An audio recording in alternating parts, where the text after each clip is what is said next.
말씀대로 주가 친히 세웠다 반석 위에 세운 교회 흔들 자가 너구려 모든 원수 에워싸도 아무 관심 없도다 생명샘이 솟아나와 모든 백성도 마시니 언제든지 흘러넘쳐 부족함이 없도다 민원들이 흘러가니 목마른 자너구려 주의 은혜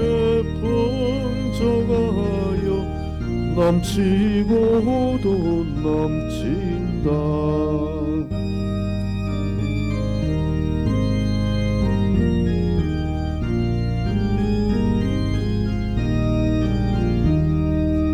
주의 은혜 내가 받아 시온 백성 되는 때 세상 사람 비방해도 주를 찬송하리라 세상 헛된 모든 영광 아침 안개 같으나 주의 자녀 받을 복은 영원 무궁하도다. 아멘. 다 함께 기도하시겠습니다.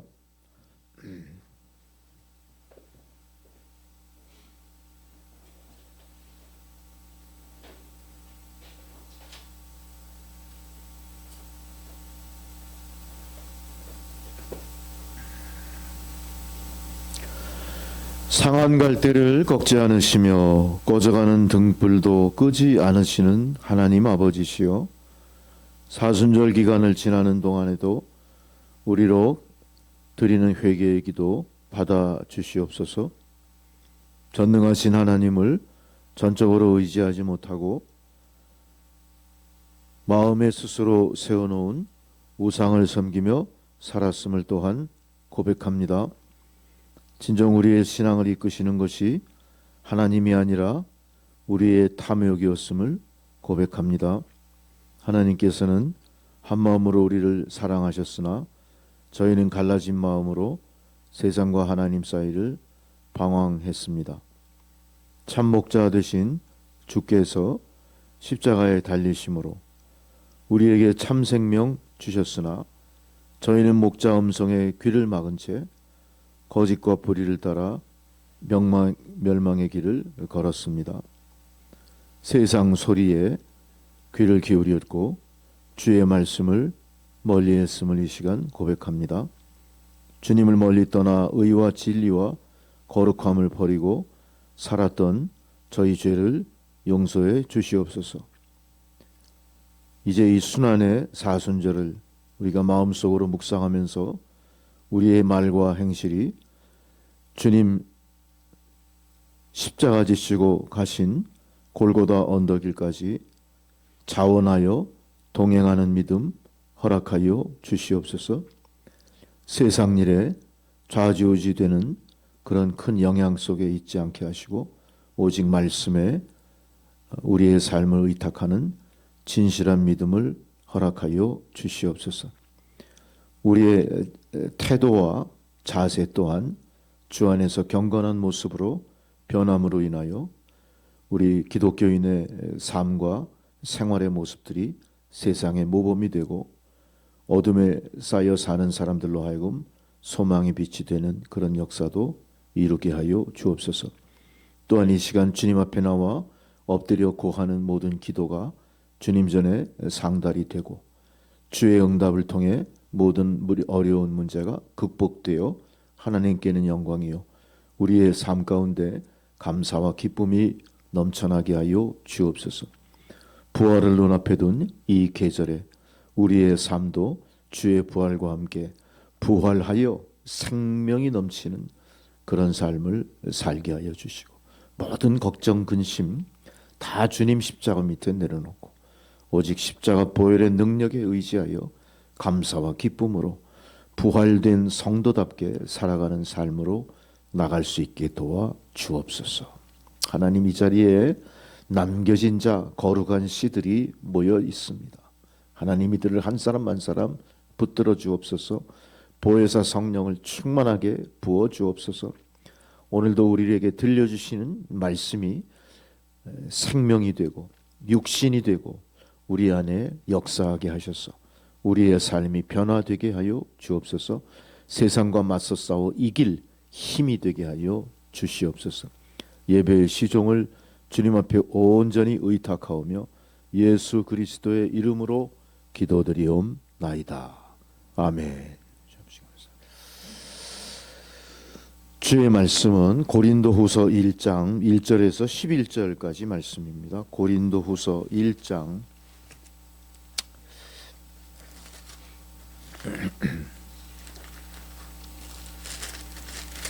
1절로 11절 말씀 한 절씩 교도하시겠습니다. 하나님의 뜻으로 말미암아 그리스도 예수의 사도된 바울과 형제 디모데는 고린도에 있는 하나님의 교회와 또 온 아가야에 있는 모든 성도에게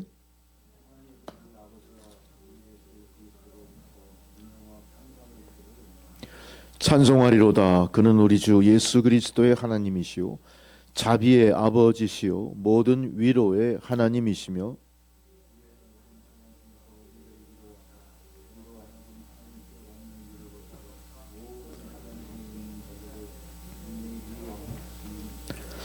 그리스도의 고난이 우리에게 넘친 것 같이 우리가 받는 위로도 그리스도로 말미암아 넘치는도다.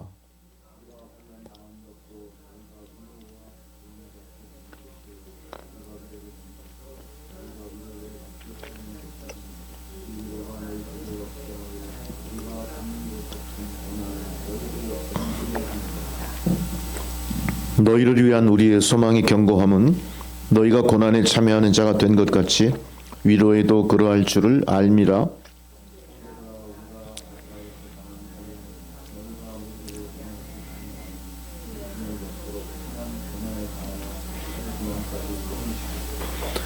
우리는 우리 자신이 사형 선고를 받은 줄 알았으나 이는 우리로 자기를 의지하지 말고 오직 죽은 자를 다시 살리시는 하나님만 의지하게 하게 하심이라.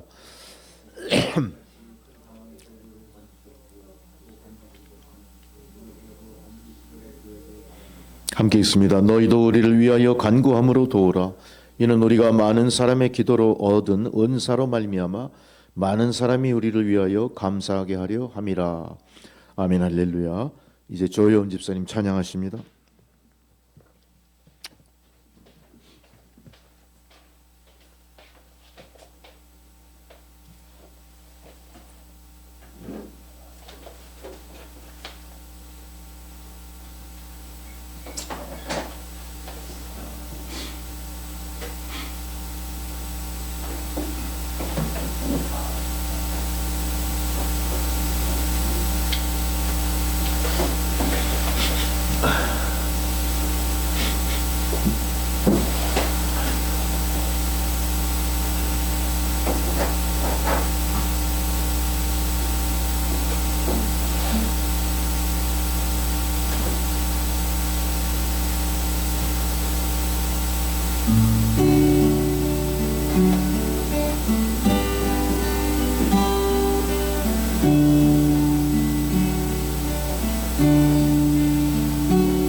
내가 너를 얼마나 사랑하는지 너는 아느냐.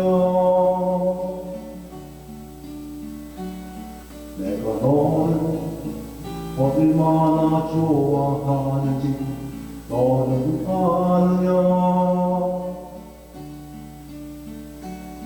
내가 너를 얼마나 기다렸는지 너는 아느냐. 너는 아느냐. 너는 아느냐. 내가 너를 얼마나 사랑하는지 너는 아느냐. 내가 너를 얼마나 좋아하는지 너는 아느냐. 내가 너를 얼마나 기다렸는지 너는 아느냐. 너는 아느냐. 너는 아느냐. 내가 너를 살리려 나의 생명을 주었고 내가 너의 수치를 씻으려 나의 생명을 준 것을 너는 아느냐. 나의 은혜를 얼마나 알며 내 사랑의 노래를 너는 아느냐.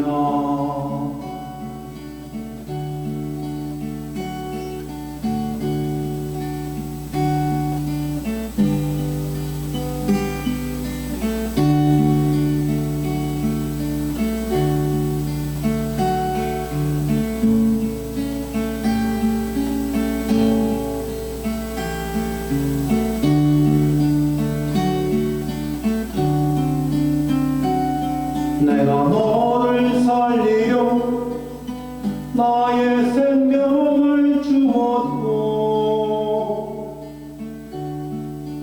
내가 너의 수치를 씻으려 나의 생명을 준 것을 너는 아느냐. 나의 은혜를 얼마나 알며 내 사랑의 노래를 너는 아느냐. 내 사랑의 노래를 너는 아느냐.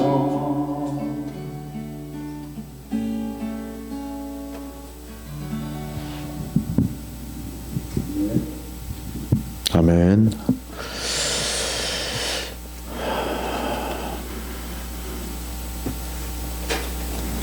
고린도후서, 우리가 지난주에는 고린도후서에 대한 전반적인 개요를 우리가 설명을 드렸고 함께 그걸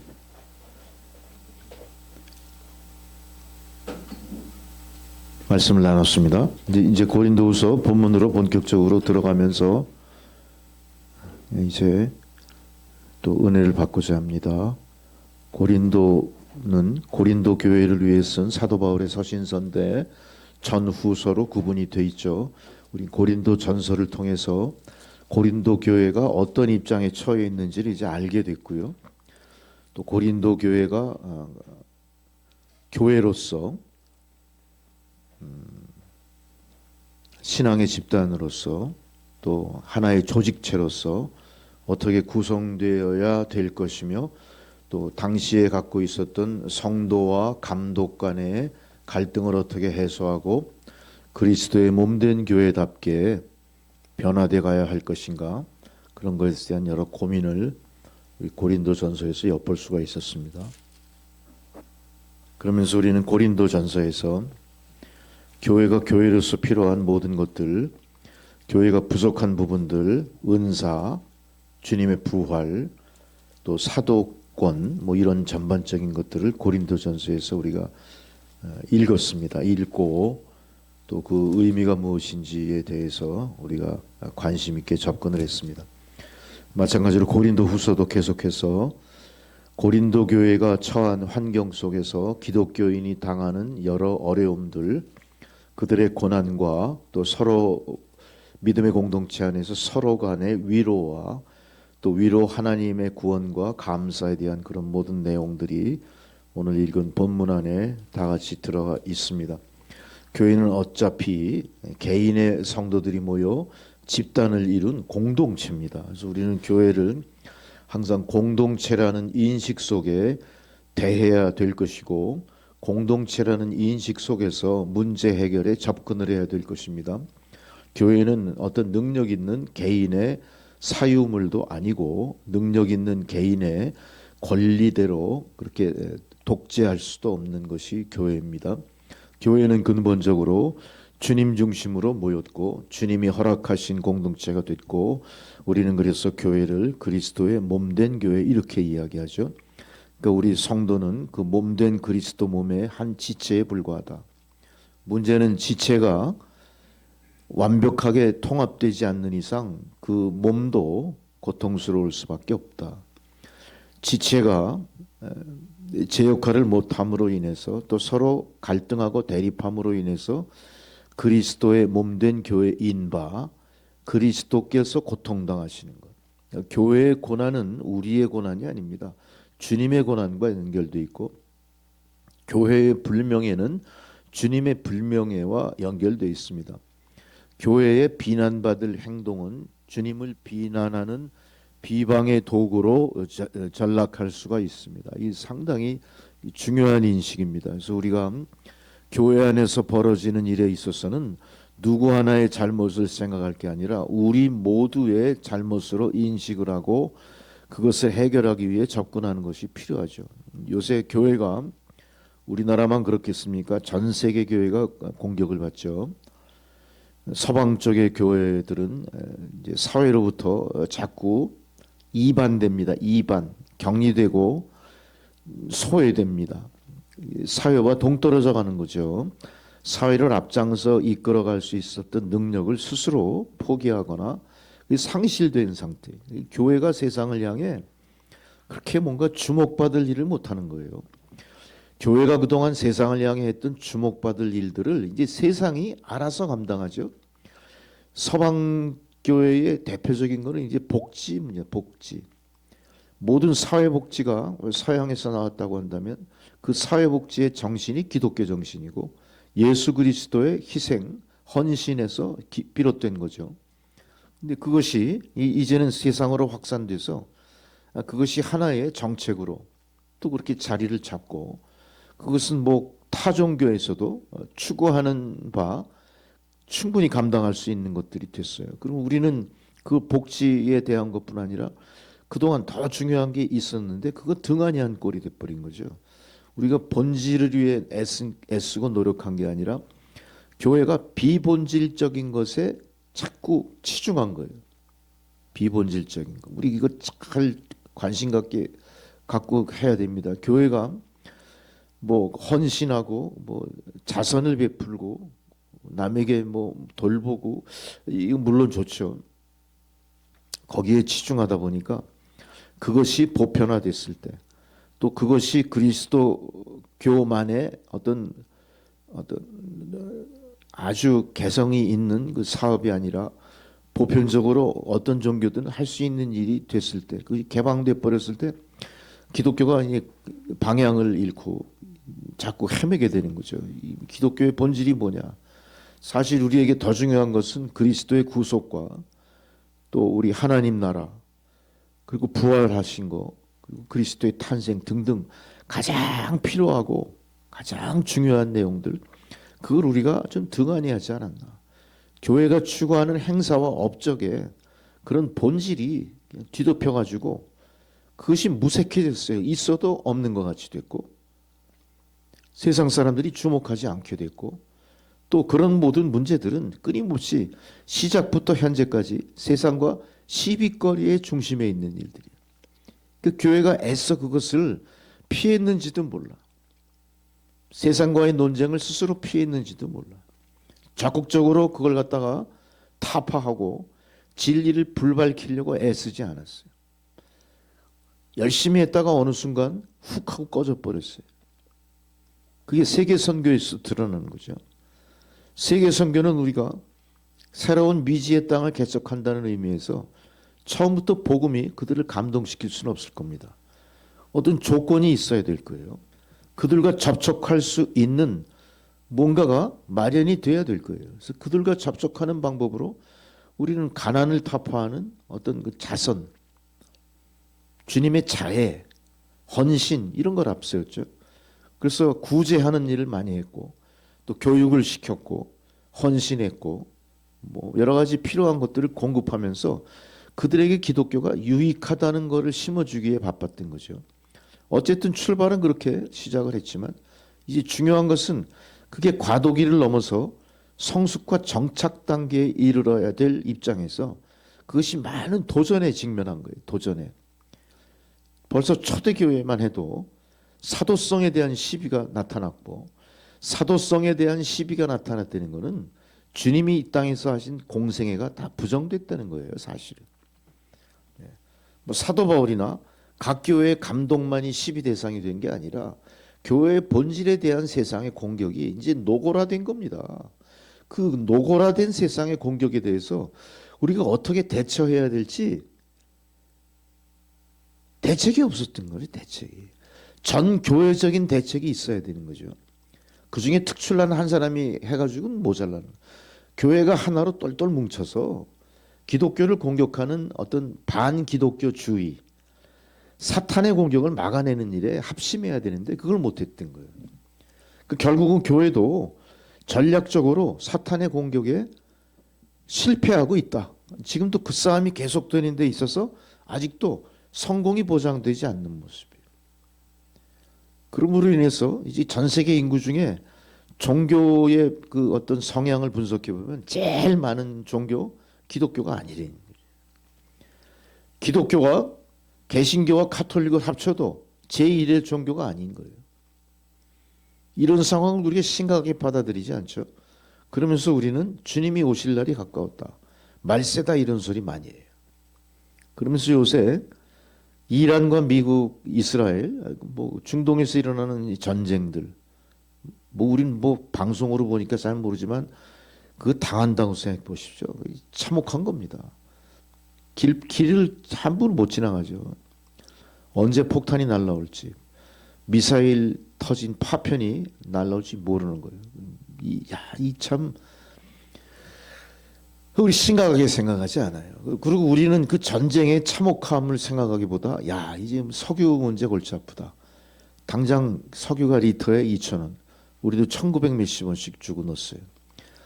5만 몇천 원 들어가던 기름값 7만 원 막 8만 원 가요. 그런 거 신경 써요. 근데 기름값이 오르고 5만 원이 7만 원 된 거는 걱정되지만 눈에 보이지 않는 인상 요인, 우리 생활을 직접 위협할 수 있는 산업 전반에 걸친 영향에 대해서 우리는 아직 잘 몰라요. 뭐 정부에서 알아서 하겠지. 뭐 우리 뭐 피부에 닿는 그런 건 별로 없어요. 그만큼 우리나라 경제의 기초가 좀 체질이 든든해진 거는 사실이지만 이제 이것도 얼마나 가겠습니까? 이제 계속 이 상황이 계속되면 이제 우리가 피부로 느낄 만큼 위협이 다가올 거예요. 또 지금 그나마 여유가 있어서 주식을 투자하는 사람들은 지금 아주 위기면서 기회입니다. 지금 아주 막 빠릿빠릿하게 난리가 났어. 어떻게 투자할까, 회수할까, 뭐 별 생각 다 할 거예요. 이럴 뿐이에요. 그런 상황을 보고 우리가 이제 말세가 다가왔다. 이게 별로 설득력이 없어요. 주님 오실 날이 갖고 왔으니까 우리 예수 잘 믿고 정신 차리자. 이 설득력이 없어진 거예요. 우리 어떻게 하면 좋겠습니까, 이거?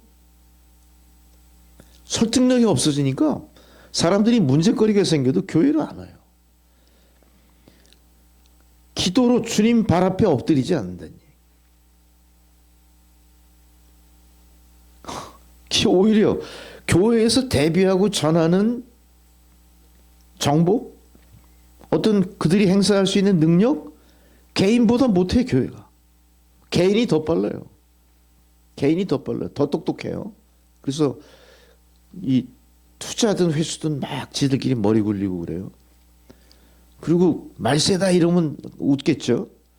그들은 뭐 인터넷 뒤져가면서 뭐 말세 뭐 별의별 이상한 소식 막 갖고 그것도 개인 채널 만들고 그러는 사람들 많더라고요. 또 조회수 늘려가지고 또 거기서 돈 벌고 아주 그냥 엉망진창으로 얽혀버린 세상이에요. 이 세상.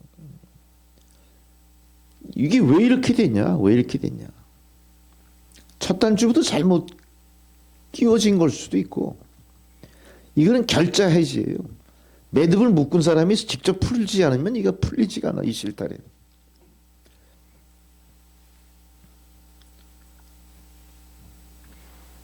이 매듭을 누가 묶었습니까? 이 세상의 매듭을. 그게 주님 같아요? 하나님이 하셨습니까? 아니죠. 누가 했어요? 인류의 조상이 한 거죠. 우리가 한 거예요. 우리가. 아담이 한 거예요. 아담. 아담과 하와가 작당해서 한 겁니다. 우리가. 왜 그 잘 살던 땅에서 죄져가지고 쫓겨나서 이 꼴을 당해요. 세상에서 전쟁은 평화를 날 없습니다. 그건 우리 압니다. 뭐 이데올로기가 잘못됐고 뭐 무슬림이 나쁘고가 아니에요. 뭐 이스라엘이 나쁘고 뭐 트럼프 욕 엄청 먹대. 인터넷 들어가 보면 아주 트럼프는 악역 중에 악역으로. 그 트럼프가 악역을 하면 할수록 그 뒤에 누가 숨어 들어가요? 김정은이 시진핑이 이러는 사람들 그 뒤에 숨는 거예요. 푸틴 숨고. 그러면서 뒤에선 박수치고 앉아있을 거야. 우리는 결백해 그러고 웃고 앉아있을 거야. 아마 지들 3명이 모여서 샴페인 터뜨리고 있을 것 같아. 모든 죄를 다 혼자 뒤집어 쓰는 거야. 트럼프가. 이스라엘이. 아니 그건 아니죠.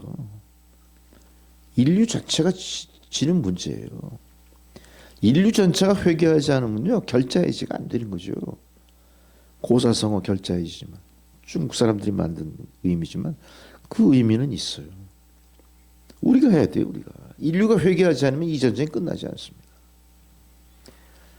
인류가 회개하지 않으면요 돌이킬 수 없죠. 근데 가만히 보세요. 결자해지라는 게 뭐냐면요 매듭을 풀기 위해서는 최초로 돌아가야 돼요. 실마리를 찾아야 돼요. 무조건 풀어집니까? 풀다가 신경질을 확 끊어버리면 어떻게 되나요? 영영 못 푸는 거지. 확 집어던지면 포기되는 거고. 끝까지 참고 실마리를 찾아야 돼. 신앙도 마찬가지예요. 교회도. 본질을 찾아야 돼요. 본질로. 우리는 교회를 항상 그렇게 봤어요. 교회. 부흥을 생각하지. 부흥. 남천교회 왜 부흥 안 되나? 아니 하나님이 세우신 종의 역량이 그것뿐이 안 되는데 하나님은 큰 은사도 내리시고 맡기시지만 아까 방송을 잠깐 들으니까 그 소리가 나오더라고요. 작은 은사지만 하나님 주신 그 일이 있는 거예요. 우리 교회는요 크고 작고를 대비하고 비교할 게 아니라 그만큼 주신 걸 최선을 다해 갈무리하고 갖고 나가면 되는 거예요.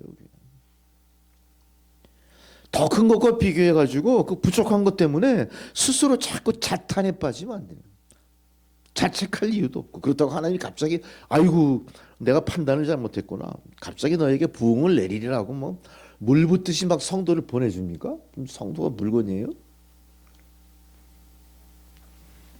뭐 계란판에 얹힌 뭐 계란입니까? 아니에요.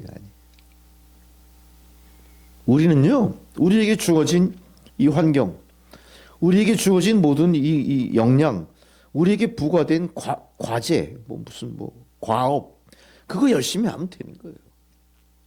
우리는 우리 교회는 열심히 서로 섬기자고요. 우리 적다고 안달복달한다고 갑자기 늘지도 않을 것이고 많으면 마음대로 문제가 생겨요. 우리는 요 안에서 작지만 주여 하나님 뜻인 줄 믿습니다. 정말로 세상이 바라보기에는 어리석어 보일지 몰라도 우리끼리는 서로 인정하면서 최선을 다해서 작지만 확실한 하나님의 은혜 작지만 확실하게 우리가 누리는 하나님의 그 축복 우리끼리 누릴 수 있으면 되는 거예요. 할렐루야. 우리끼리 서로 열심히 기도해주고 작으니까 얼마나 기도하기 좋습니까? 세세하게 알잖아요. 그 사람 환경을. 그럼 기도할 때 구체적으로 기도하게 돼요. 또 서로 친밀하잖아요. 가족처럼 친밀하고. 그런 사랑, 그런 어떤 결집력, 이걸 우리가 계속 가져가야 돼. 근데 놀랍게도 제가 말씀드린 이 모든 것들이 초대교회에서 이루어지는 그 상황이나 지금이나 별로 진전된 것들이 없어요. 초대교회의 문제도 거기에 머물러 있는 거예요. 우리는 이런 게 계속되는 것들을 통해 뭘 생각하냐? 우리 인류가 닥친 모든 고난의 원인을 우리 스스로가 자인하고 정말 결제하지 않은 심정으로 책임 전가하지 말고 우리부터 회개하고 주님을 기다리자. 이런 식으로 가면 돼요. 우리가 교회의 본질을 되찾자. 교회가 그동안 잃어버렸던 거, 세상을 향해서 잘못 선포했던 복음, 이거 회수하고 고치고 다시 하자. 그렇게 하면 되는 거예요. 다시 하자는 그 모든 몸부림들이 종교개혁으로 나타나죠. 종교개혁으로 나타나요. 캐톨릭과 개신교가 분리되는 사건으로 나타나고, 또 그것이 역사에 굉장히 큰 영향을 미쳤었어요. 그래야 하나님은 이런 각성을 통해서, 개혁을 통해서 개신교가 갖고 있는 개신교 나름의 사명을 허락하시고 인정하셨어요. 우리는 그래서 그 개신교 교회 안에 남천교회로서 우리도 당당히 하나님 허락받은 선교, 하나님 허락받은 목회, 하나님 허락받은 사역을 이어가야 됩니다. 우리가 작다고 포기하고 멈춰서는 안 되는 거죠. 우리가 작은데 뭘 하겠어 그러고 책임 전가할 필요도 없어. 우리끼리 열심히 하면 된다. 하자 이거예요. 그래서 우리 안에 고난과 위로와 구원과 감사, 이거를 항상 우리가 잊지 말고, 이거를 타개하기 위해서, 이거를 성취하기 위해서 애쓰고 노력하면 이 교회는 하나님이 인정하시는 그리스도의 몸된 교회가 되는 겁니다. 하나님이 큰 교회만 인정하십니까? 성경 어디에도 그런 거 전혀 없습니다. 하나님은 교회의 크고 작음을 구분하십니까? 인간이 한 거예요.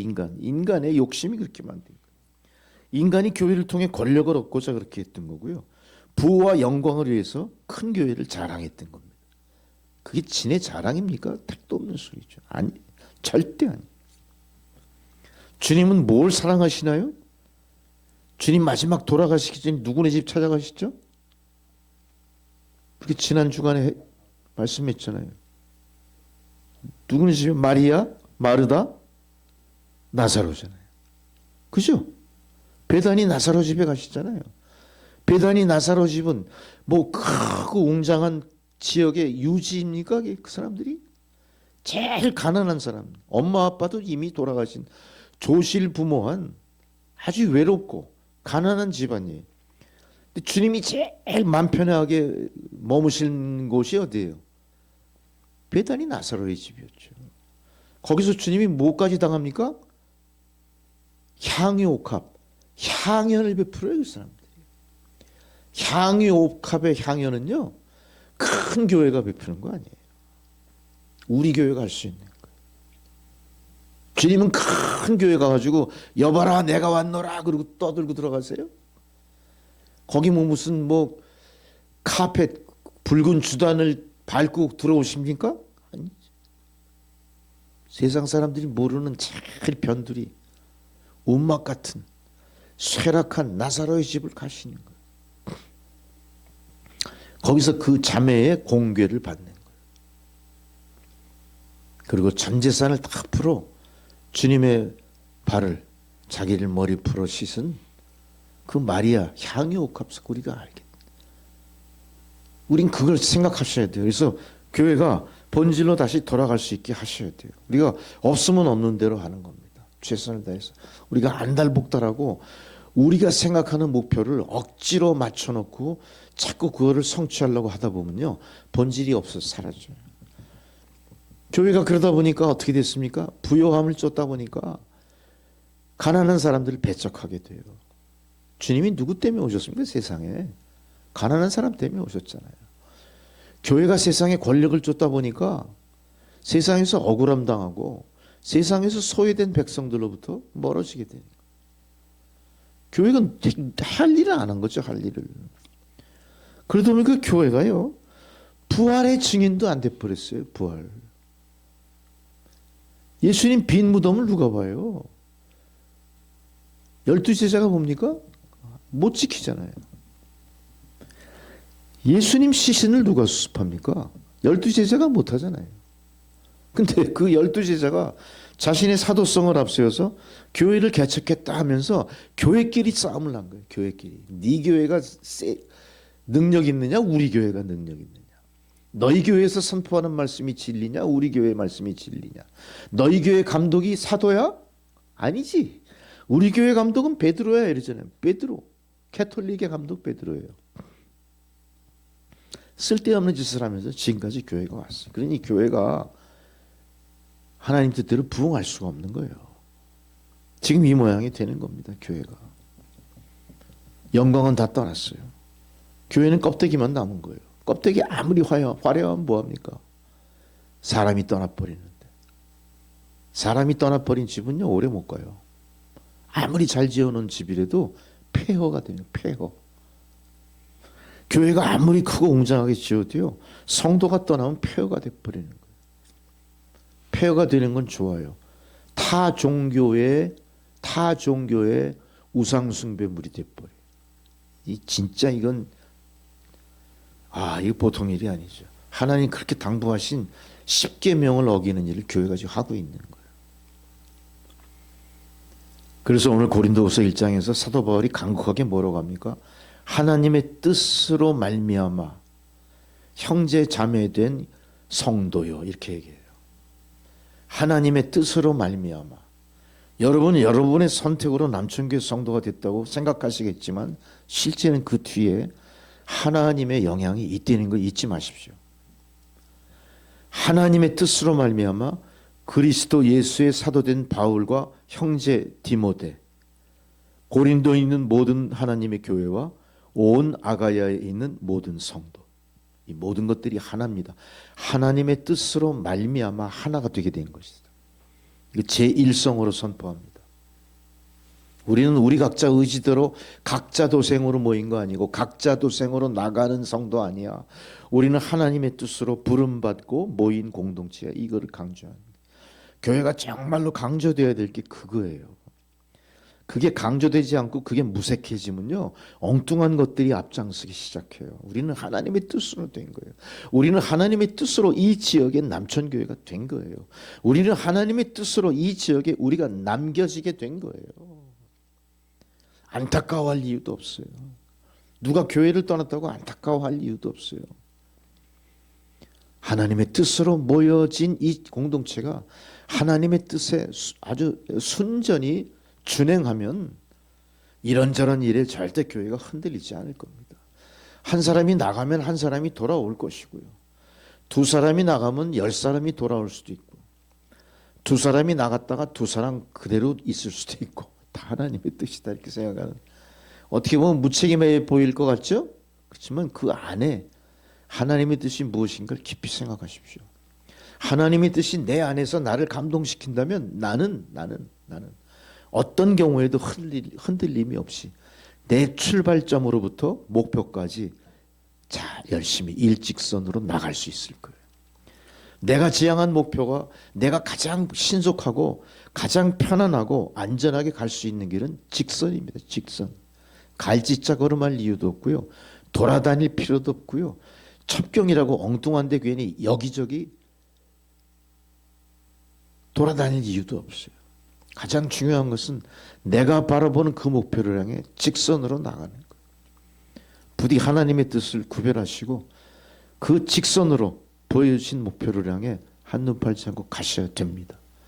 오늘 사도 바울이 그런 뜻을 내포해서 1절에 그렇게 선언한 겁니다. 우리가 하나다. 모든 성도 다 하나야. 바울과 형제 디모데도 다 하나야.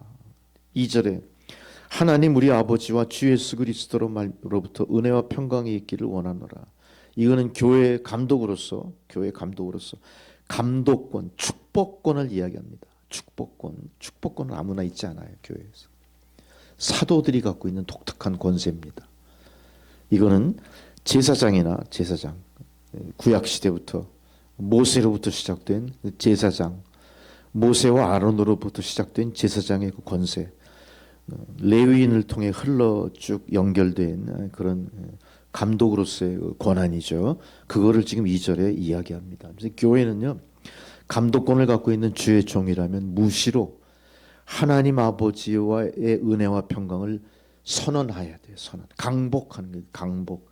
교회에서 이 강복의 행위가 없다면 교회는 교회가 아니에요. 그래서 교회에서 항상 마지막에 이게 두 손 들고 기도할 이렇게 두 손 들고 이 강복 행위 이거는 모세와 아론 시대부터 있던 거예요. 모세가 이 가나안 정복 전쟁 앞에 그 많은 그 이방족들과 싸울 때 손이 내려오면 어떻게 이스라엘이 지잖아요. 네? 이틀 때 모세가 힘이 빠져가지고 자꾸 내려와 이렇게.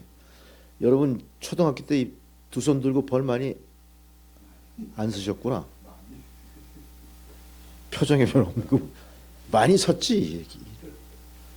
여자들도 이거 이러고 쓰나? 근데 어느 독한 선생님은 여기다 의자까지 몰려. 의자. 나무로 된 의자. 근데 어느 독한 선생은 책상까지 올렸다는 소문도 있는데 거짓말이겠지. 그게 애가 너무 등치가 컸나? 그게 그 벌 주는 게 효과가 없어 보이니까 거기다 더 큰 걸 얹었나? 이 힘이 빠지면 어떻게 손이 그 전쟁에 쳐요. 근데 여기서 누가 이렇게 들어들었죠? 성경에 보니까 아론과 훌 양쪽에서 이부터 여러분들이 그거 하시는 거예요. 여러분들이 이 감독이 이게 힘이 빠져가지고 기도를 안 하잖아. 이게 딴 데 딴 생각을 한다는 거예요. 목사가 딴 생각을 하는 거야. 자기 영광만 생각해. 자기 권력만 생각해. 교회 부흥만 생각해. 예? 미국으로 유학 보낸 자녀만 생각해. 교회 재정은 파탄이 나도 이러면 안 된다는 거야. 지금 큰 교회가 다 거기 걸려버렸어. 거기 다 걸렸어요 지금 큰 교회가. 그렇게 나도 존경하던 목사가 아니 은퇴하면서 뭐 전별금으로 수십억 요구하면 어쩌자는 거예요 도대체가. 그동안 자기가 그 권세 누렸잖아요. 그 가만히 있으면 교인들이 알아서 해주지. 안 그럴까요? 가만히 있는 거예요. 그냥 점잖게 좀.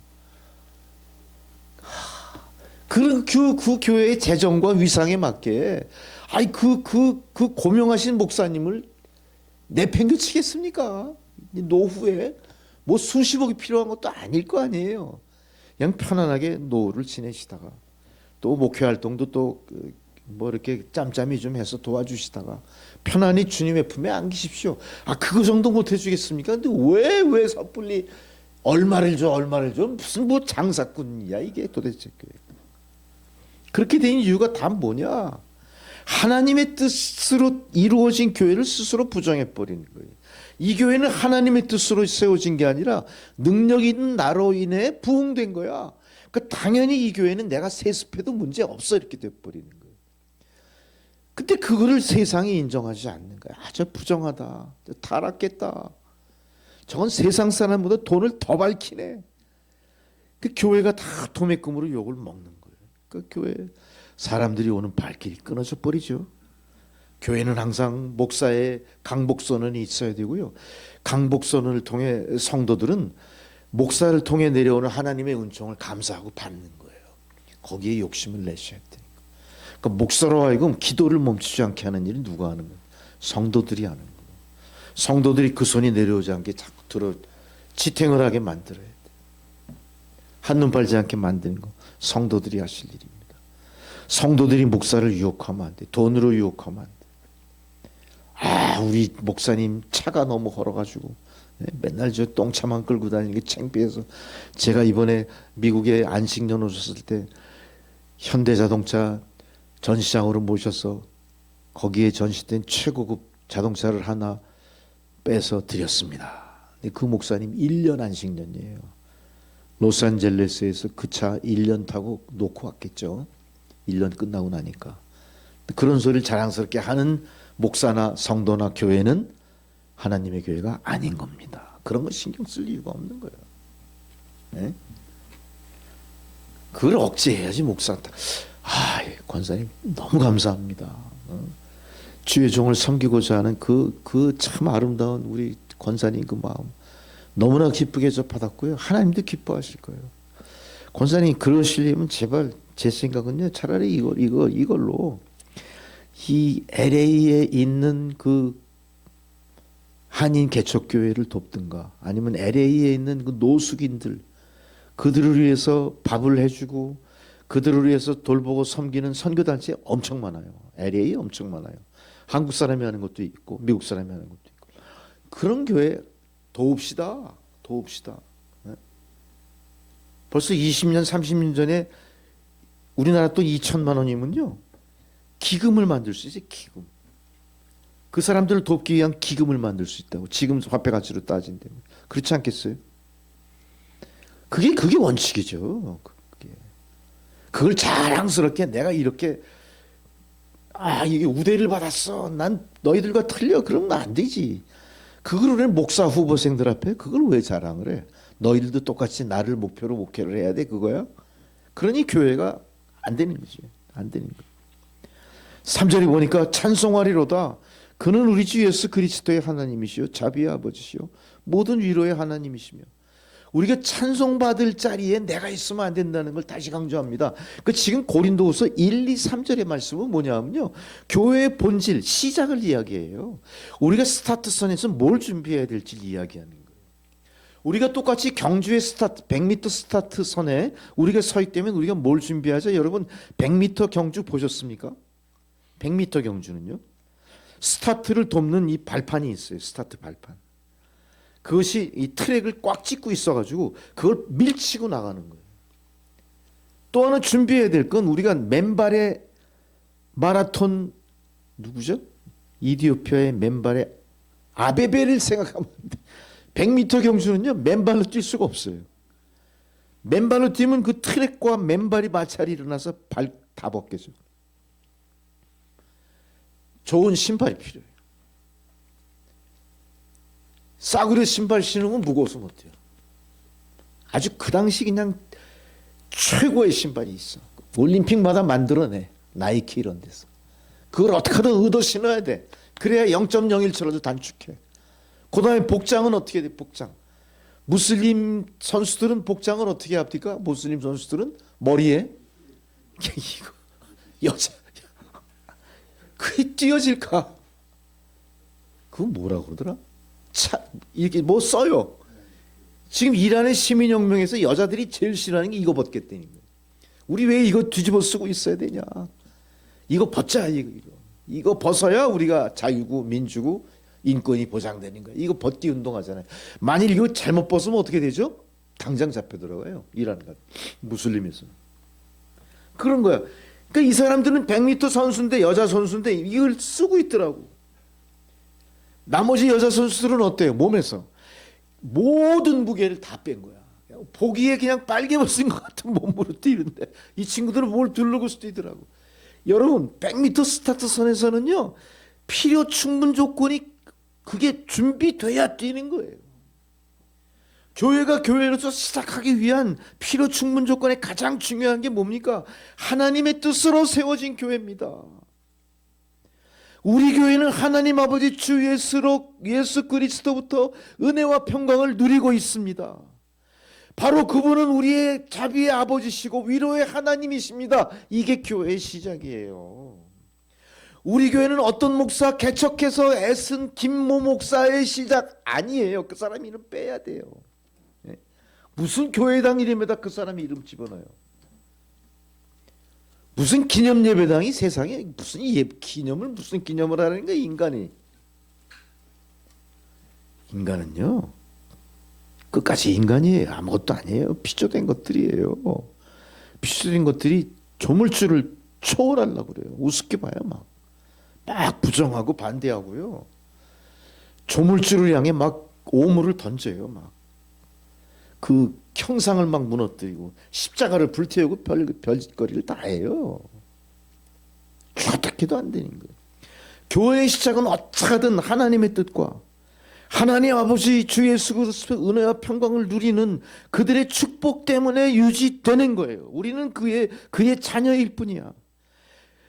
그 하나님은 우리의 아버지시고 위로하시는 하나님이시다.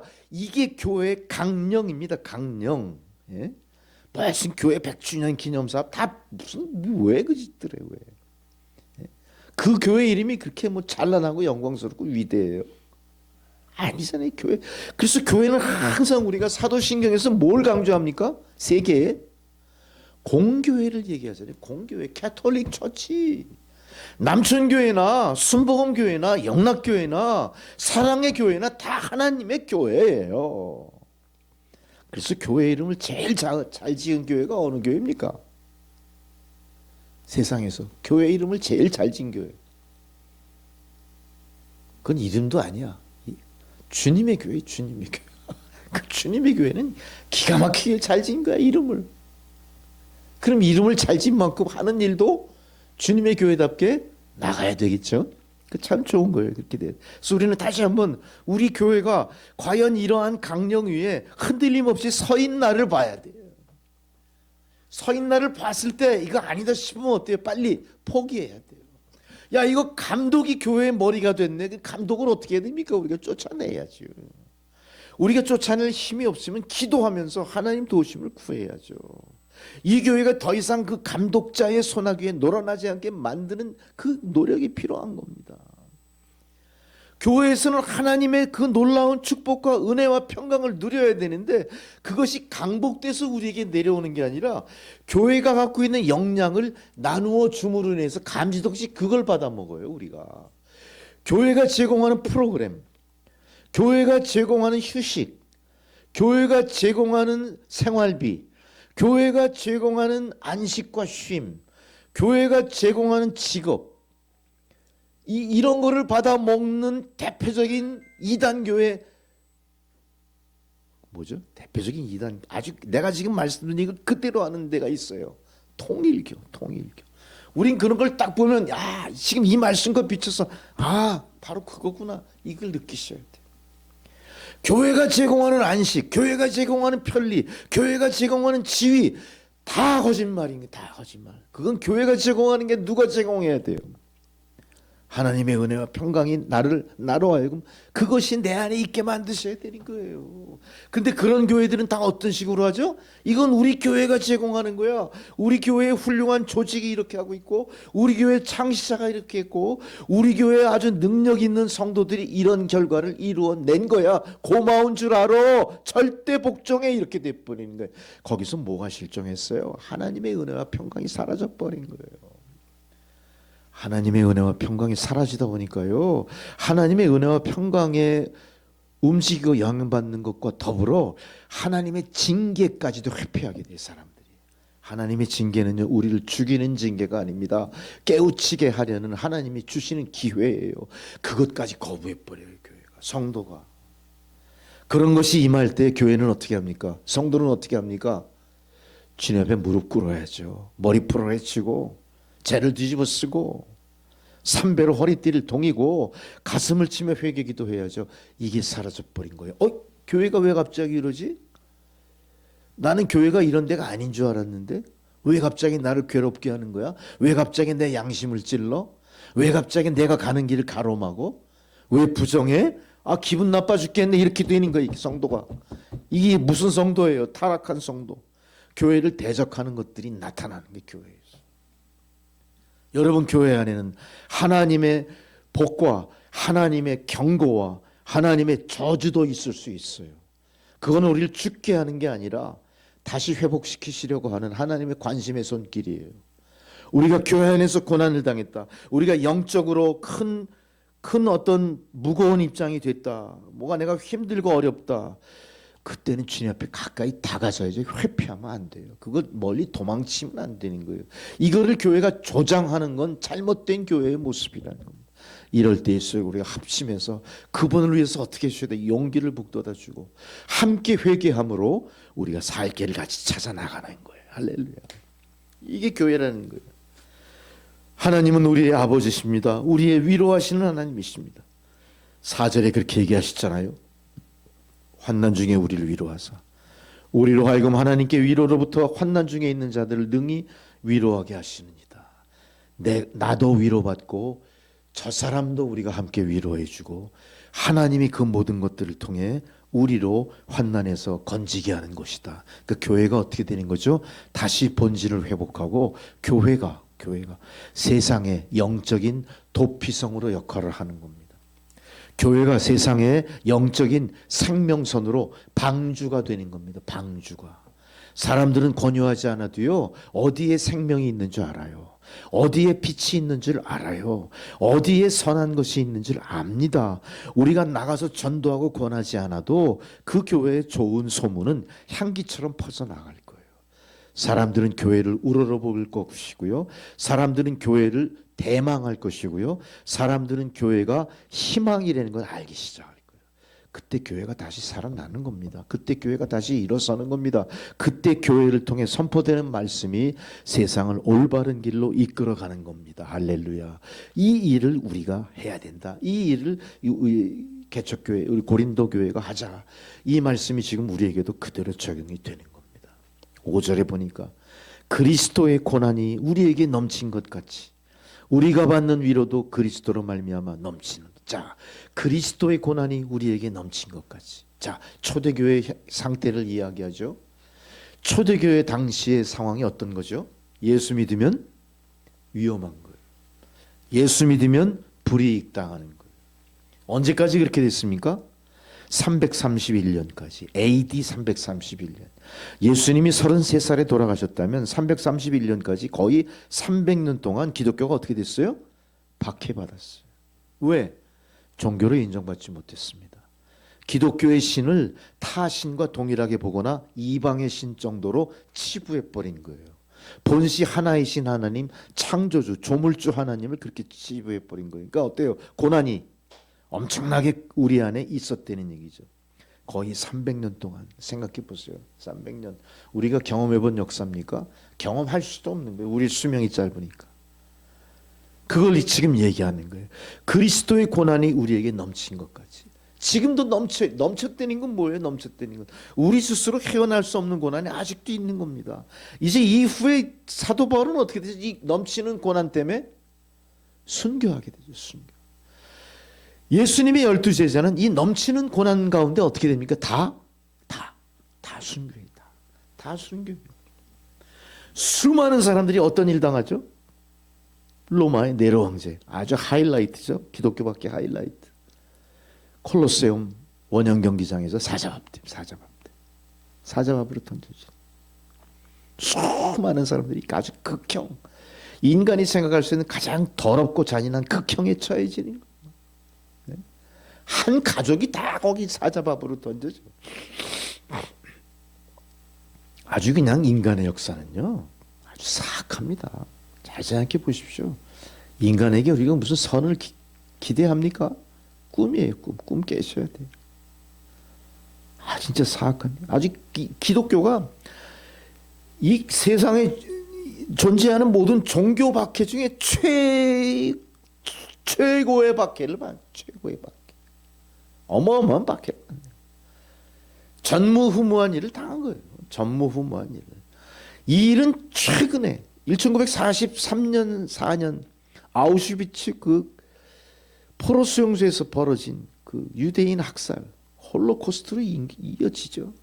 홀로코스트에서 한 300만 500만 죽어나가죠.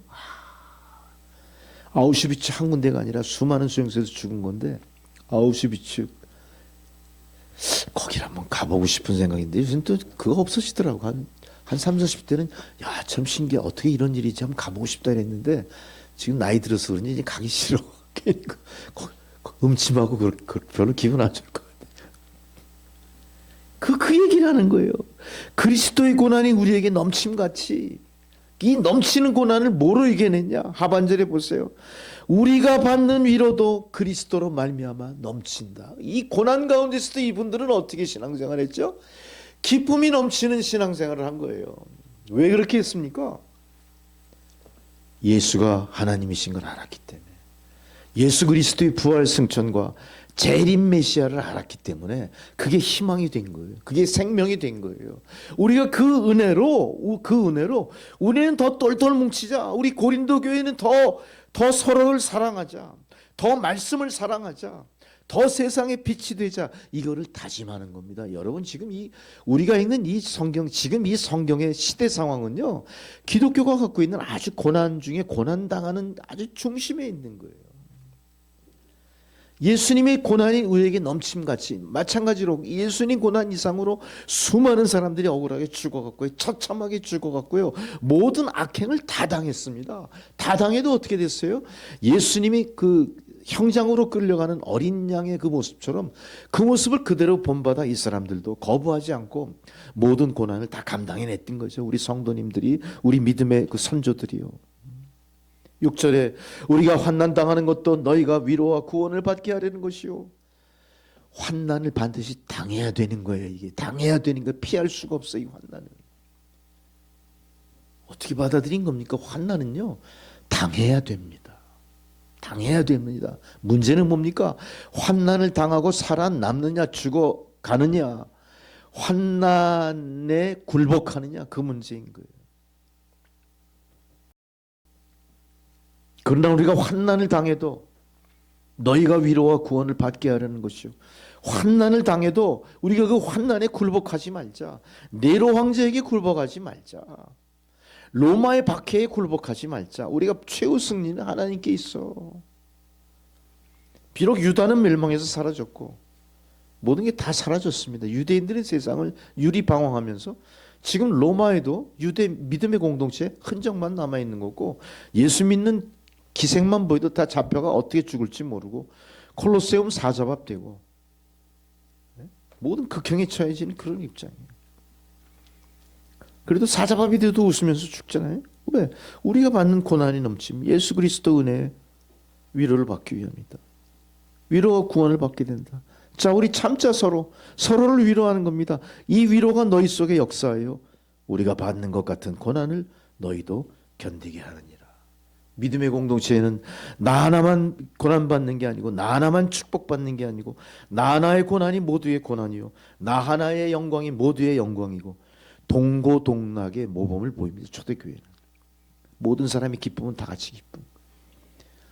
누가 고난당하면 그 고난이 다 누구에겐가 같이 나누어지는 거예요. 기쁨은 나누면 배가 되고, 뭐 고통은 나누면 반으로 줄어든다고 그런 말 있잖아요. 그게 교회에서 실천이 되는 게 초대교회 정신이. 그런 걸 지금 강조하고 있는 겁니다. 우리가 그렇게 나갈 수 있어야 됩니다. 성도 여러분, 우리가 예수를 위해 고난을 겪는 것은 여러분의 치유와 구원을 위한 것입니다. 이 고난은 결코 헛된 게 아닙니다. 여러분, 믿음 안에서 받는 고난을 오히려 감사하게 생각하십시오. 내가 믿음 안에 받는 핍박이 무엇인지 지금 곰곰이 생각해 보시고, 그 핍박 때문에 좌절하지 마시고 원망하지 마시고 오히려 감사할 때 그 고난이 지나가게 돼 있어요. 영광으로 바뀌게 돼 있어요. 그 얘기를 우리에게 강조하시는 겁니다.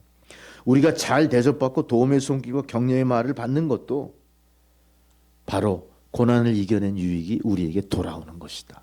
결국은 어떻게 되느냐? 고난은 우리에게 유익한 것이 될 줄로 믿습니다. 여러분, 그리하여 움츠러들지 마십시오. 여러분, 곁눈질하지 마시고 앞만 보고 나가십시오. 우리 안에 닥친 힘든 시기는 우리의 힘든 시기이기도 합니다. 여러분 개인의 고난은 우리 모두의 고난이니까 우리가 합력하여 중보하고 이겨냅시다.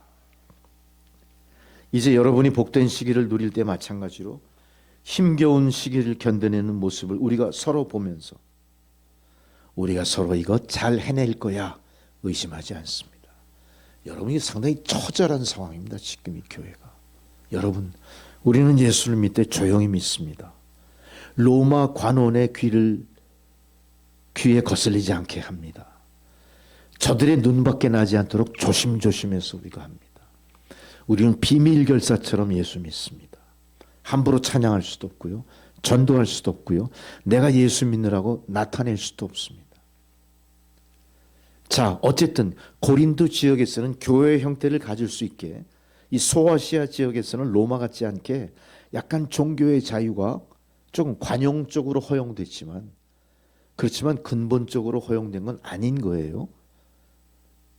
근데 지금 로마 교회의 모습보다 조금 관용이 많은 고린도의 교회이지만 근본적으로는 로마 교회가 당하는 박해나 고린도 교회가 당하는 박해나 동일하다는 겁니다. 동일하다는 겁니다. 그래서 우리가 대한민국 남천교회 안에서 평안하게 있다 하더라도 핍박받는 세계 어떤 교회를 항상 마음에 생각하셔야 돼요. 누군가 순교의 피를 뿌리고 있을 위험한 선교 지역을 항상 마음에 생각하셔야 돼요. 이게 교회의 모습이고 성도의 자세예요. 그래서 우리는 선교를 하는 겁니다.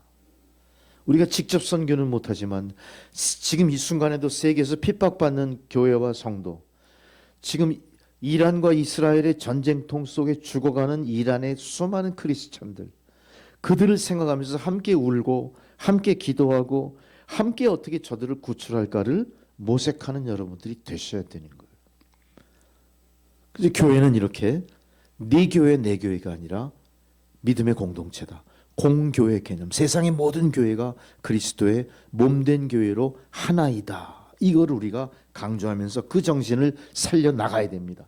그게 우리 남천교회의 과제일 수도 있고 모든 교회가 세상으로부터 다시 신뢰를 회복하는 길이고 진정한 등대처럼 빛을 발하고 그 빛을 따라 세상 사람들이 모여오게 하는 계기가 회복될 겁니다. 우리가 생각하면서 이제 우리가 당하는 모든 고난 때문에 좌절하지 않고 반드시 복된 시기가 올 것이며 그것을 누리게 되리라. 조금 더 의심하지 맙시다. 사도 바울이 그렇게 다짐했는데 실제로 어떻게 되죠? 많은 사람이 죽고 두세기 200년 300년 방불한 시기에 기독교가 로마의 공식 종교로 공인됩니다. 콘스탄티누스 대제가 기독교를 공인해요. 밀라노 칙령을 내요. 칙령이 뭡니까? 법령 위에 있는 거. 이건 고칠 수도 없어. 헌법보다 더 센 거예요. 칙령. 급하게 왕이 결단을 해서 내린 거예요. 이건 누구도 거부할 수 없어. 그 칙령으로 기독교가 개방. 수많은 사람들이 지하에서 지상으로 올라옵니다. 수많은 사람들이 로마 콜로세움 감옥에서 사자밥이 되기 직전에 해방을 맞이합니다. 인류 최대의 해방이 그때 있었던 거예요. 인류 최대의 해방. 이제 우리는 그 종교의 자유를 이제 마음껏 누리면서도 다시 우리 스스로가 종교의 자유를 스스로 속박해버렸어. 왜? 잘못된 교리, 인간의 욕심, 사탄의 미혹에 빠져서 교회가 다시 세상 죄악에 갇혀버렸습니다. 이거를 다시 해방시키는 일이 바로 이제 우리에게 주어진 사명입니다. 여러분, 저와 여러분 한 마음으로 하나님의 뜻을 회복합시다. 교회가 교회답게 변화되는 일들을 우리가 다시 찾아냅시다. 할렐루야. 오늘은 8절까지 강의를 마칩니다. 8절까지 강의한 것. 다음 시간에 9절부터 시작해서 쭉 이어나가겠습니다.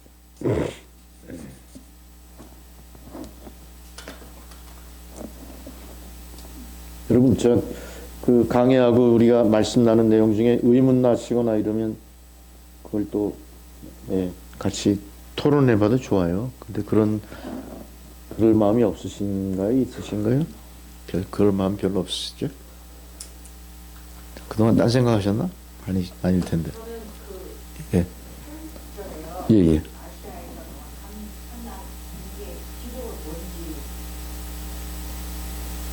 구체적으로 아시아에서 당한 환난.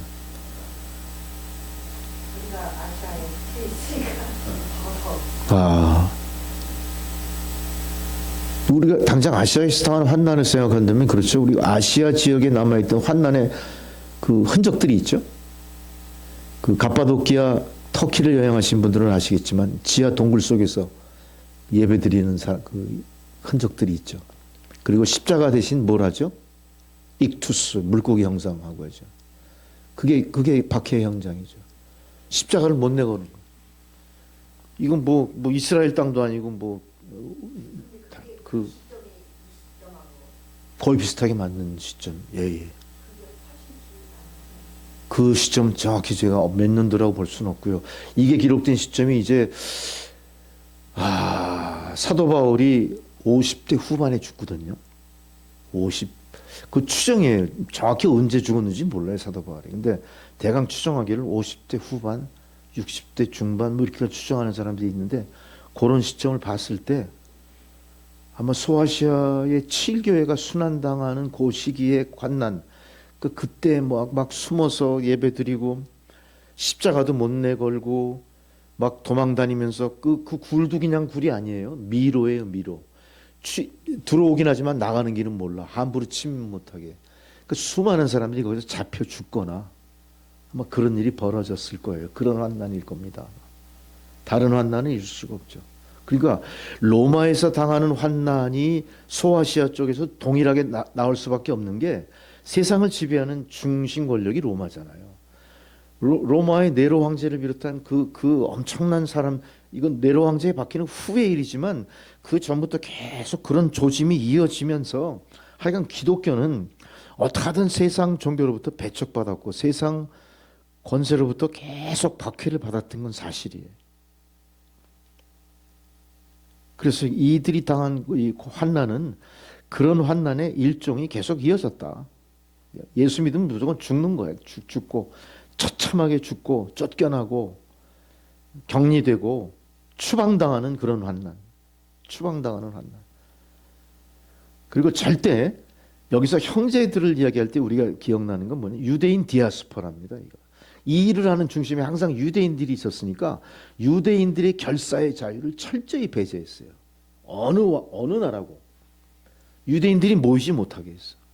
모이지 못하게 했어. 그런 것도 환난의 일종이라고 볼 수가 있겠죠. 예. 그리고 아시아에서 당한 환난이 성경에 기록된 내용과 일치되는 많은 것들도 사실 있긴 있어요. 그 환난을 무슨 뭐 유라굴라에 뭐 광풍을 당해가지고 배가 침몰돼서 막 원하지 않는 곳으로 가고 먼저 정했던 선교지가 아니라 엉뚱한 데로 가서 선교를 하게 되고 뭐 이런 여러 가지 성경에 기록된 내용들이 그런 거가 계속 이어지긴 하는데 지금 집사님이 질문하신 이 내용대로 그 고난이 환난이 어떤 환난일지 구체적인 거에 대해서는 저도 조금 더 한번 찾아봐야 될 것 같은데.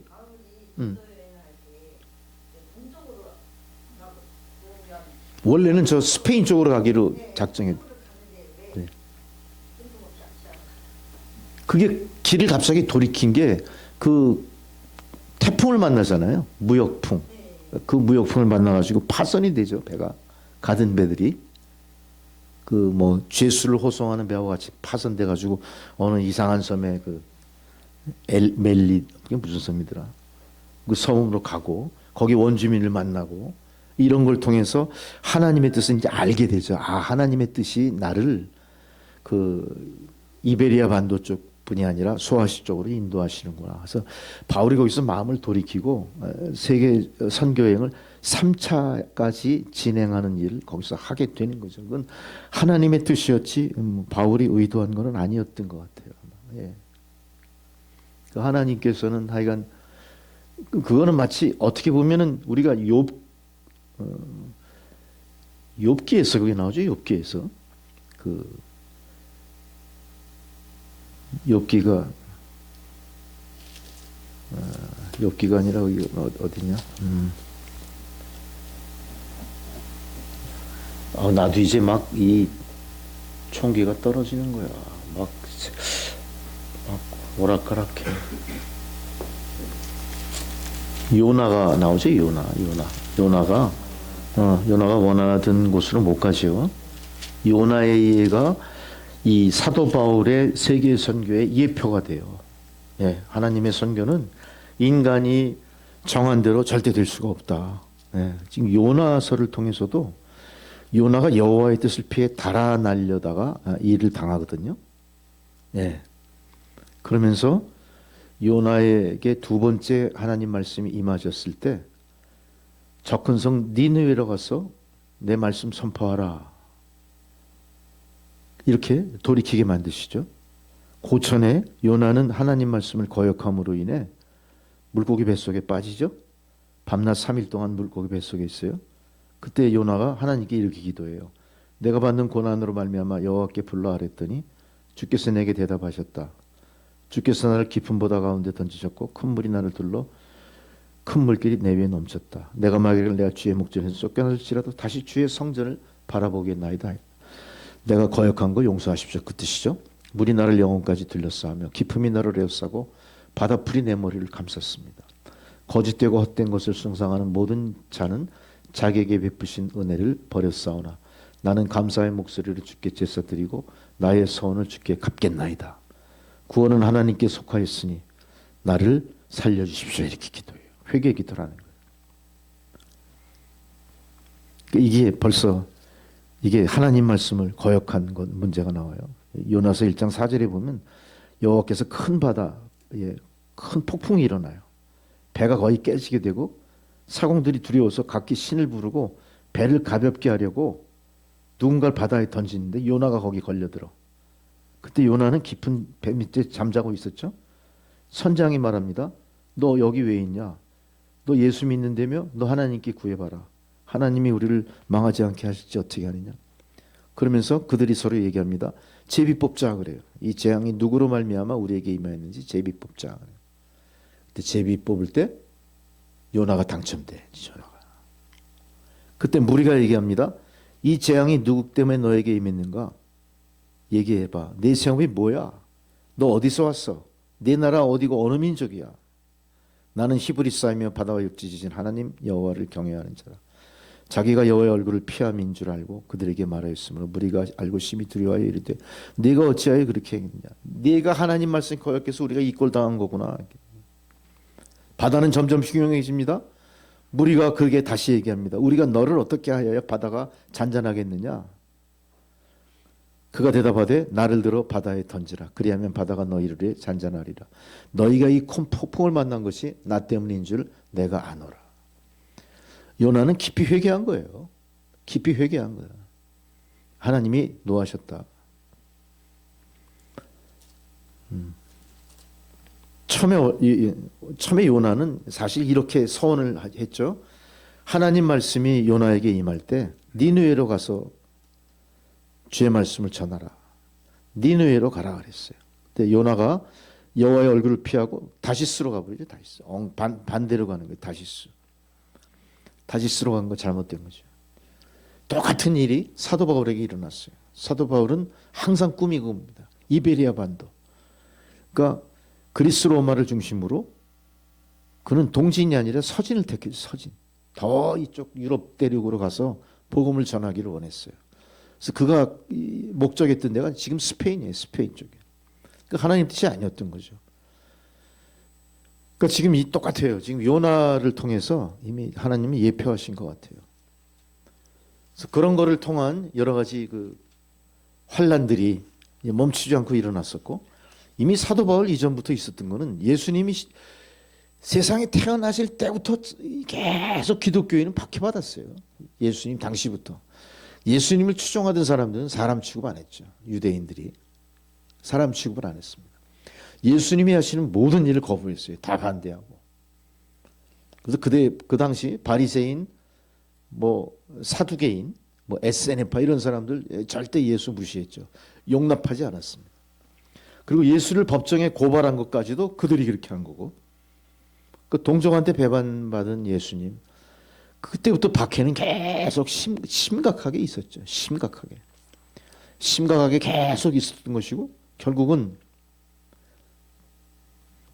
로마 총독이 이제 사형 선고를 내리고 그 예수님의 그 모든 그 행적이 법으로 심판을 받으면서 로마의 직접 개입이 시작됩니다. 로마의 직접 개입. 예. 가이사의 것은 가이사의 것으로라고 예수께서 말씀하셨던 것처럼 로마의 직접 개입이 이젠 가이사로부터 시작돼요. 가이사로부터 시작되는 그 일이 사도 바울에게 그대로 이어지는 거죠. 사도 바울은 예수보다 한 너댓 살 앞섰다고 봐요. 나이로 봤을 때.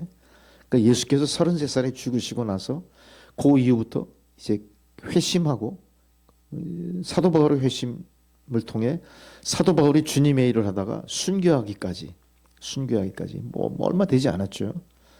아주 제일 극심한 로마의 박해가 계속 이어지던 때죠. 그러면서 네로의 로마 박해 그 가장 하이라이트의 박해가 네로 시대인데 네로 시대는 사실 사도 바울이 죽고 그 이후인데 어쨌든 그 이전부터 로마 황제들의 기독교 박해는 굉장히 극심하게 에스컬레이트 됐어요. 점점 심해져요. 점점. 그러면서 그 당시 로마가 갖고 있었던 그 주변의 모든 분봉 왕국이 있어요. 분봉 왕국. 터키도 마찬가지. 소아시아의 모든 지역이 다 로마의 지배 아래에 있는 분봉 왕국이었던 거예요. 그때. 그러니 로마가 금한 기독교 거기서도 허용할 수도 없고 박해가 계속 이어졌을 수밖에 없죠. 그러니까 그 박해를 통해 유대인들이 다 도망갑니다. 주변 국가로 자꾸 다 흩어집니다. 그 흩어진 자들을 쫓아 지금 소아시아 7교회를 이 사도 바울이 개척한 거예요.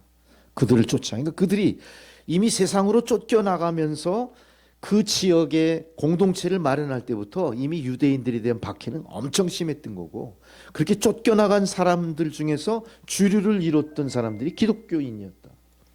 뭔가 예수를 추종하던 그런 사람들.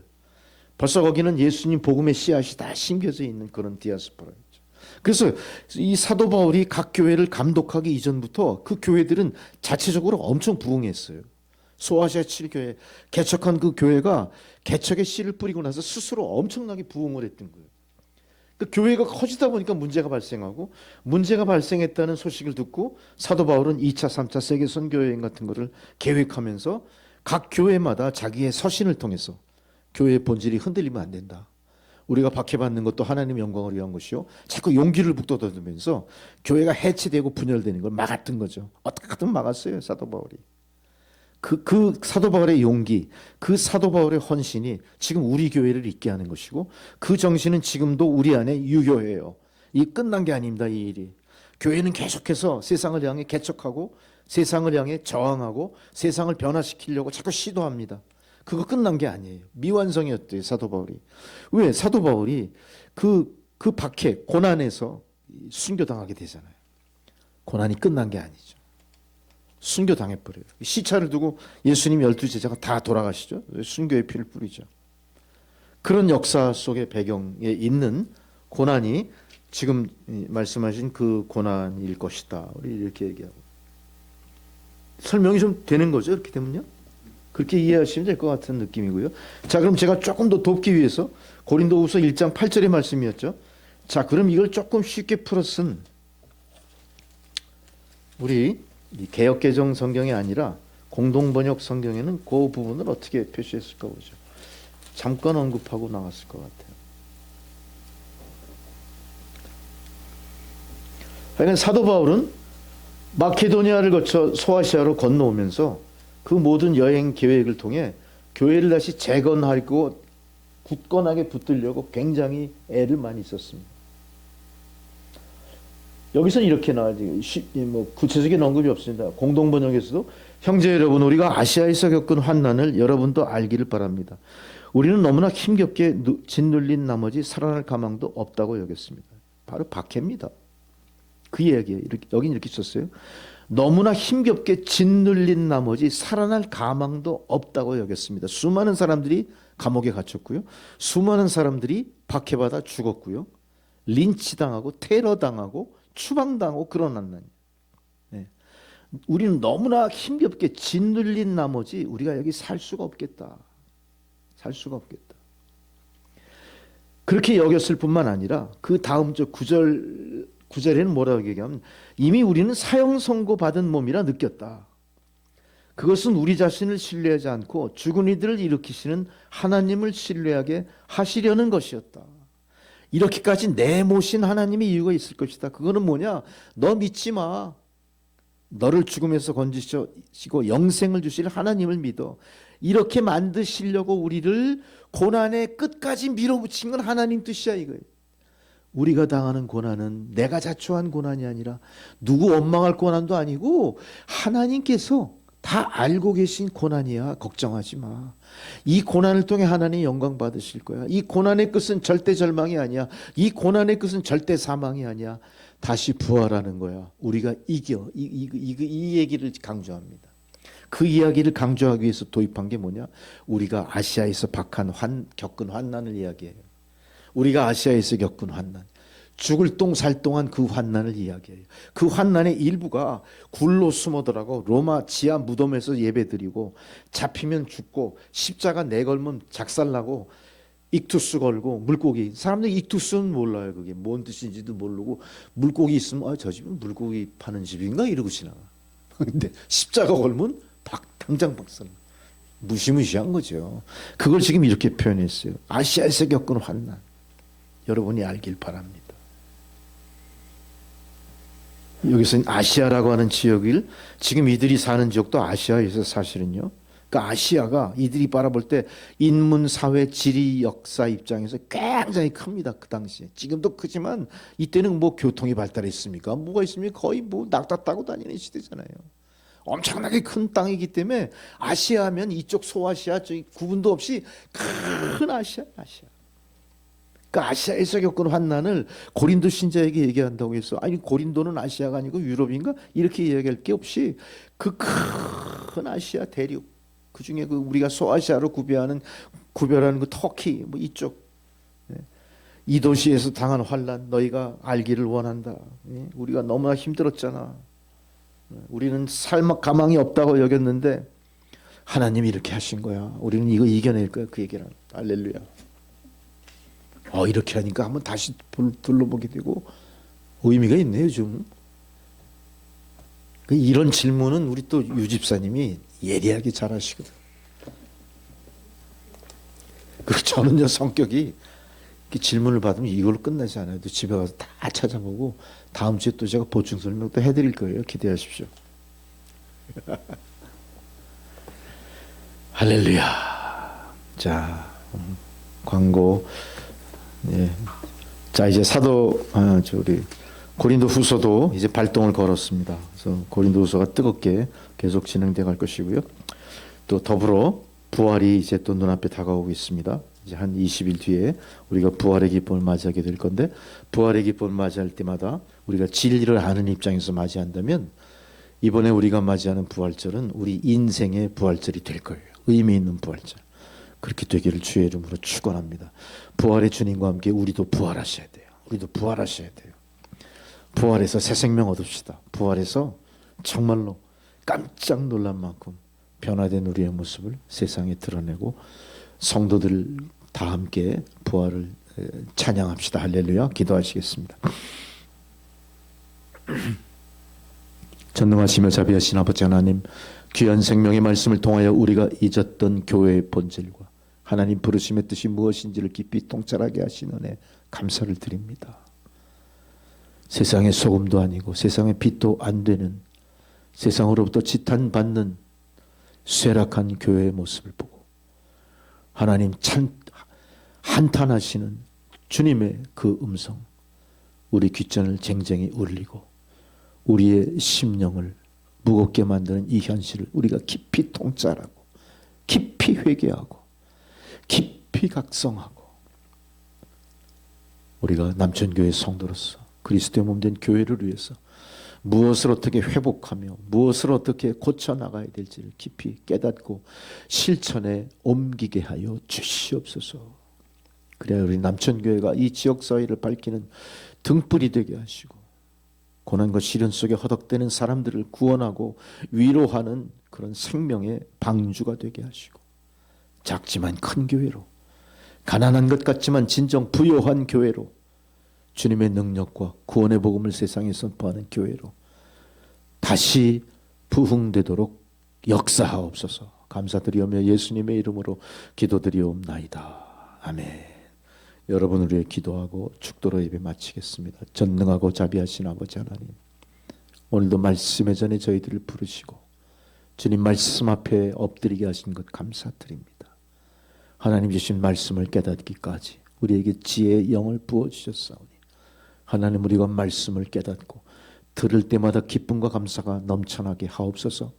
말씀이 육신이 되는 그 능력으로 우리 안에 역사하게 하셔서 우리의 삶의 어두운 부분이 밝혀지고 고장난 부분이 고쳐지고 연약한 부분이 강화되고 병든 질병이 사라져 건강을 회복하고 감사와 기쁨의 찬양을 우렁차게 울려 퍼지도록 부를 수 있는 주의 성도들 되게 하여 주옵소서. 그 중에 김기롱 장로, 유영숙 집사를 남천교회 성도로 삼으시고 세우시고 김기롱 장로를 교회 중직자로 삼으셔서 야긴과 보아스처럼 성전을 지탱케 하신 은혜 감사를 드립니다. 중직자의 사명을 감당하는 김기롱 장로에게 성령의 충만하신 은혜와 능력을 부어 주시옵소서. 믿음의 가정을 기도하며 이끄는 유영숙 집사에게 이제 하나님 중직을 또한 허락하시고 아버지 하나님 이제 안수받은 집사로서 권사로서 또 직분을 감당케 하시는 그 은혜에 감사를 드립니다. 하나님의 더 큰 은혜를 향하여 도전하게 하시고 나아가게 하시고 그 믿음을 통해 하나님의 나라가 확장되는 놀라운 은혜를 보게 하여 주옵소서. 정욱정이 자녀들의 앞날에도 서광을 비추시고 기도하는 어머니 믿음의 부모 밑에서 저들의 삶이 주의 돌보심을 받고 주님과 동행하는 믿음의 삶으로 놀라운 주의 은총을 누리게 하여 주옵소서. 믿음 안에 자녀손들 건강하게 하시고 축복하시고 모든 일이 주 안에서 형통하게 하옵소서. 아버지 하나님, 우리 연로하신 어머니 그 돕는 손길, 유영숙 집사의 그 손길을 감찰하소서. 진정 사랑과 아버지 하나님 그 자애의 손길 아래 어머니에게 평안을 허락하시고 건강을 허락하시고 주님이 부르시는 그 순간까지 그 돕는 손길, 그 헌신과 자애의 손길이 고나지 않도록 늘 하나님 새 힘을 공급하여 주시옵소서.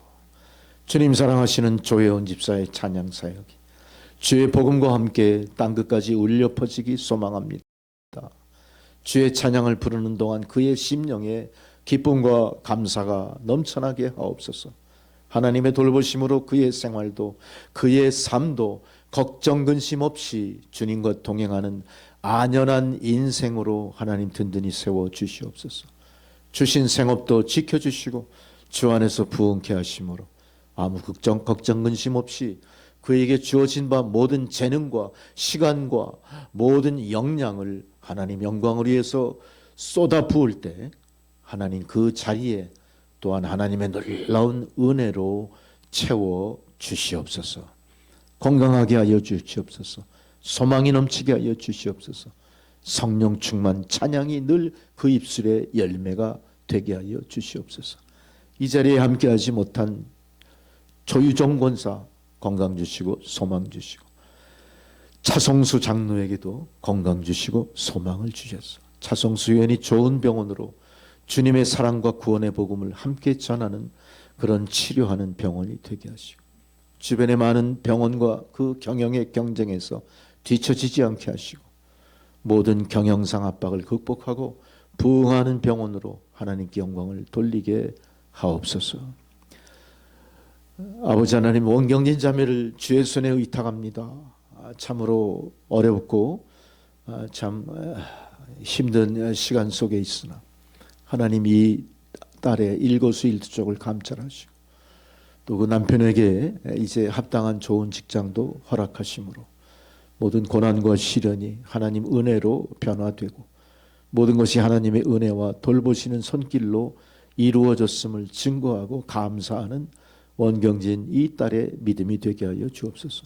어느 곳에 가서 무엇을 하든지 그리스도의 편지처럼 그리스도의 향기로 살아가는 이 딸이 되게 하여 주옵소서. 남천교회 모든 성도 한 사람 한 사람 각 가정마다 자녀손마다 하나님의 돌보시는 손길을 펼치소서.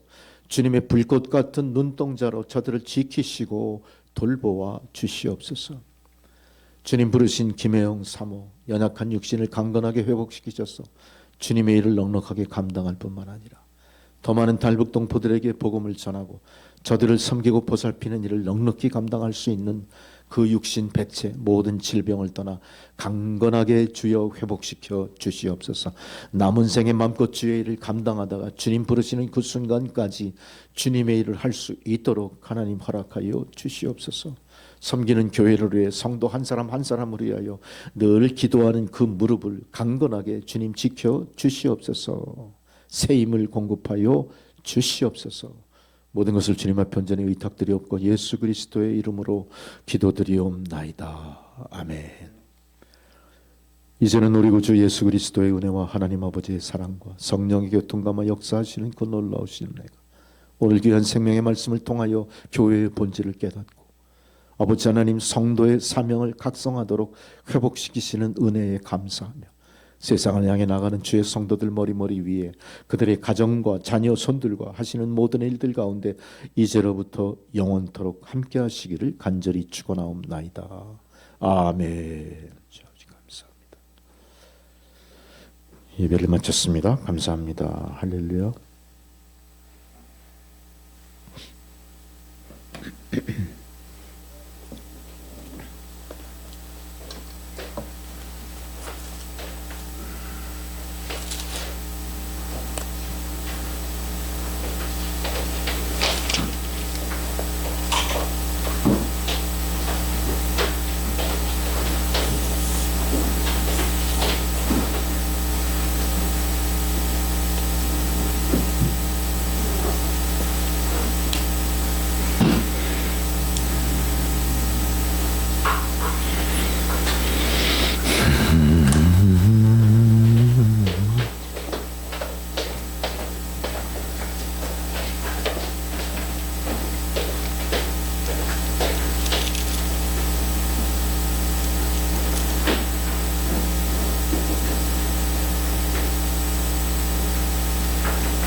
권사님 내일은 들어오시죠? 네.